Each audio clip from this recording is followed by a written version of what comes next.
आज हम लोग अवतल दर्पण में बीम की स्थिति कहाँ पे होना चाहिए, सी तथा एफ के बीच में। तो इसका प्रतिबिंब कहाँ बनेगा वो सीखेंगे, ठीक है। तो देखो इसके लिए पहले क्या करेंगे, हम लोग अवतल दर्पण बनाएंगे। तो अवतल दर्पण बना लेते हैं। ये अवतल दर्पण की सरफेस जो अंदर तरफ घुसा हुआ होता है, इधर क्या करेंगे, पॉलिश लगा देंगे। लगा दिए। इसके बाद प्रिंसिपल एक्सिस मतलब मुख्य अक्ष ड्रॉ करेंगे। ड्रॉ कर लिए। यहाँ पे क्या होता है, पोल, जिसको हिंदी में क्या बोलते हैं, ध्रुव। यहाँ से लेके ये दूरी को क्या बोलते हैं, फोकस दूरी। इसके बाद ये जितने होते हैं ये भी उतने होते हैं, इसको क्या बोलते हैं, सेंटर ऑफ कर्वेचर या ना वक्रता त्रिज्या भी बोलते हैं। अब देखो ऑब्जेक्ट को मतलब बीम को कहाँ पे रखा, सी तथा एफ के बीच में। तो सी और एफ के बीच में रखेंगे। यहाँ पे रखा, इस तरफ रख दे वो बीच नहीं कहलाएगा, या फिर एफ के करीब रख दे बीच नहीं कहलाएगा। ये दोनों के जस्ट बीच में रखना है। समझ में आया। अब इसका नाम दे देते हैं ए और बी, ठीक। हम लोग जानते क्या है, किसी भी बीम का प्रतिबिंब बनने के लिए कम से कम कितने रेज की इंटरसेक्ट होना जरूरी है, प्रतिच्छेद करना जरूरी है, 2। तो यहाँ से 2 रेज ले जाएंगे। तो पहला रेज कैसे लेके जा रहा हूँ हम लोग, प्रिंसिपल एक्सिस के पैरेलल, मतलब इस एक्सिस के पैरेलल लेके गए। तो इसके लिए जब मिरर में अपतित होता है उसके बाद निकलता है किस रास्ते में, फोकस से। तो फोकस से पास करा देते हैं। किससे पास करा दिए, फोकस से पास करा दिए। समझा कि नहीं, समझ में आ गया। दूसरा रेज, इससे पहले जितने भी हम लोग कर रहे थे, क्या कर रहे थे, एक प्रिंसिपल एक्सिस से पैरेलल लेके जा रहे थे, फिर फोकस से लेके जा रहे थे, पैरेलल निकाल रहे थे। लेकिन अभी क्या करेंगे हम लोग, सेंटर ऑफ कर्वेचर से पास कराएंगे। सेंटर ऑफ कर्वेचर से क्या होता है, जिस रास्ते से जाएगा उसी सेंटर ऑफ कर्वेचर रास्ते से पार होता है। तो यहाँ पे सेंटर ऑफ कर्वेचर यहाँ है ना, तो ऐसे ले जाएंगे। लेके गए मिरर में, निकलेगा जो वो किस रास्ते से, सेंटर ऑफ कर्वेचर से ही निकलेगा। इसी रास्ते से निकल रहा है, ठीक। इसको थोड़ा सा बढ़ा देंगे तो इंटरसेक्ट कर गया कुछ इस जगह पे ना। अब ऑब्जेक्ट ए, इमेज तो कहाँ बना, यहाँ पे ए बी था, इसको ए डैश बी डैश दे दीजिए, ठीक। अब बताओ जो प्रतिबिंब बना वो कहाँ बना, सी के पीछे। तो लिखेंगे प्रतिबिंब को, हम इमेज लिख रहा हूँ यहाँ पे, आप लोग हिंदी में प्रतिबिंब भी लिख सकते हो। इमेज का फॉर्मेशन कहाँ पे हुआ, सी के पीछे, सी के पीछे, सी के बीच नहीं, पीछे बनाना। तो ये दिख नहीं रहा, सी यहाँ है, इसके पीछे ना बना।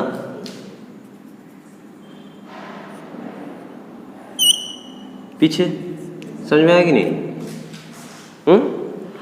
अब बताओ बीम जितना बड़ा का था, प्रतिबिंब उतना बड़ा बना क्या, बड़ा बना पीछे, और क्या बन रहा है, बड़ा भी बन रहा है। समझ में, ये समझ में आया कि नहीं, बड़ा बना। ये इस तरफ था, ये इधर हो गया, तो क्या है, उल्टा। उल्टा भी लिखोगे, बड़ा और उल्टा। नहीं समझा कि नहीं समझा, उल्टा क्यों हुआ, नहीं समझा। अरे ये इस तरफ था ना, ये उधर पलट गए, उल्टा। और क्या होता है, रियल इमेज, रियल इमेज मतलब वास्तविक, ठीक है।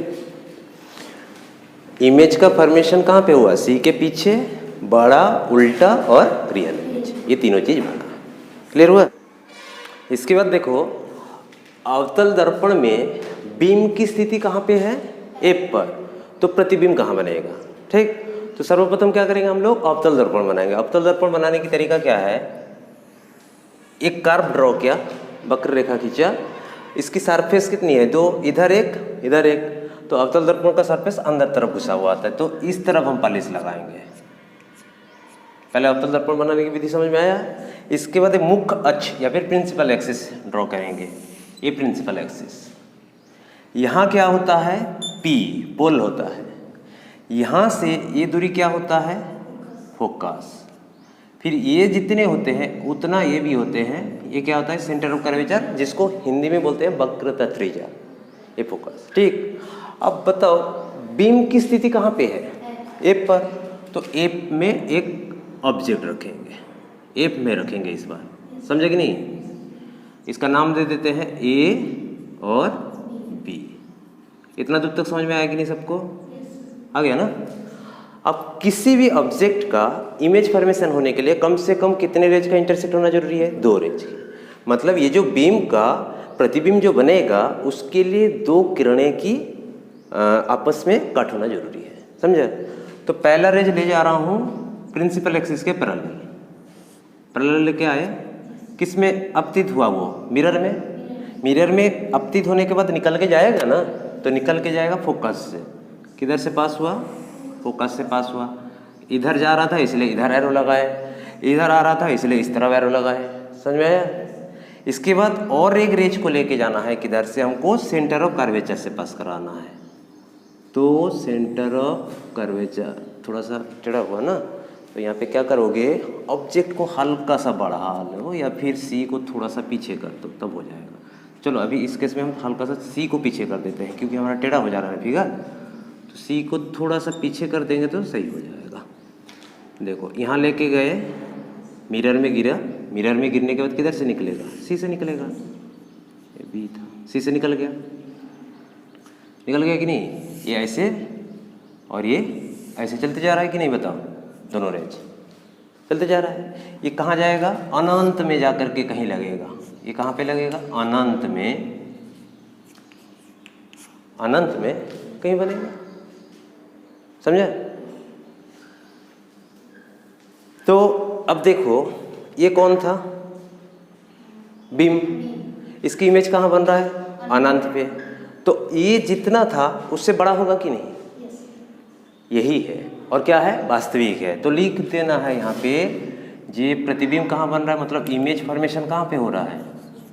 इमेज फॉर्मेशन फोकस में, इमेज फॉर्मेशन अनंत पे हो रहा है, अनंत पे, अनंत पर हो रहा है, अनंत पर हो रहा है ना।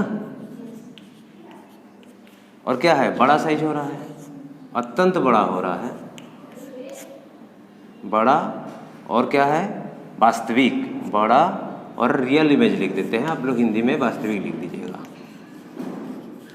बस इतना दूर तक। ठीक, फिगर बना लो।